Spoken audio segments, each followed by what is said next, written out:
San tiang chor tlapui a her liama Jing trian kol moi ten lo enga Sik ni eng moi ten alo chuaka Kei kasui lung le na zual le chi O không nghe in om karual du te Kumpui su lamang alo her hia Kei kasui lung le na zual zel si In ngai reng hian zan bu ka ching thei lo Ton mang mo changan ka phal si lo Lim ten zai vora truan rel lai ni Tu na nun hui mai an chang ta si Kangai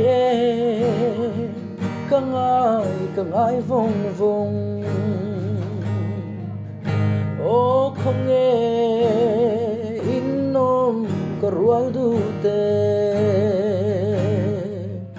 Kumpui su lamang alo her hia Kei kasui lung le na zual zel si In ngai reng hian zan bu ka ching thei lo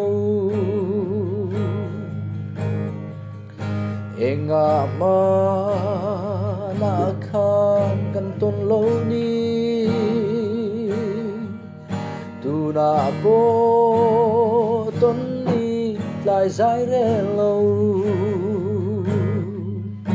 Het tiang ma lung lai min nem zo Om thei lo trian ngai ka bang lo nghe O không nghe in nom karual du te Kumpui su lamang alo her hian Kei kasui lung le na zual zel si In ngai reng hian zan bu ka ching thei lo